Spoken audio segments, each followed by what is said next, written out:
د پاکستان ولسمشر ډاکټر عارف علوي د وزیر اعظم عمران خان په وړاندیز قومي اسمبلی ماته کړې ده.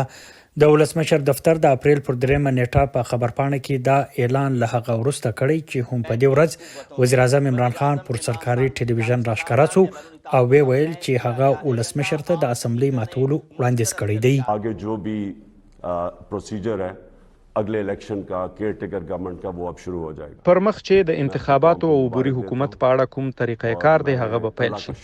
زه ملت ته مبارکي ورکوم او د خدای شکر کوم چې د 22 کروڑه ولس د منتخبه حکومت راپرځولو کوم لوی سازش کېده هغه نن ناکام شو. कोशिश की गई है इस साजिश से वो आज फेल हो गई है. عمران خان دا اعلان له هغه لږ ساعت وروسته وکړ چې د قومي اسمبلی مرستیال سپیکر قاسم سوري د اپوزیشن ګوندونو لخوا د وزیر اعظم عمران خان خلاف راوړل شوی عدم اعتماد تحریک غیر قانوني وګرځولې او هغه رد کړ. ټاکل شوی و چې د عمران خان پر ضد د عدم اعتماد تحریک باندې به هم نن رایه اچول کېده، خو قاسم سوري د سپیکر اسد قیصر لخوا لیکل شوی امر ولوست او ادعا وکړه چې پر دې قرارداد ځکه رایه نشي اچول کېدای چې د په وینا بهر ملکی سازش شوی چې د آئین په خلاف کار دی. حکومت مخالفه ګوندونو پر دې سخت تنقید کړي او ویلي دي چې عمران خان د پاکستان له آئین څخه سرغړونه کړي او دوی به د اقدام په سپریم کورټ کې چیلنجوي.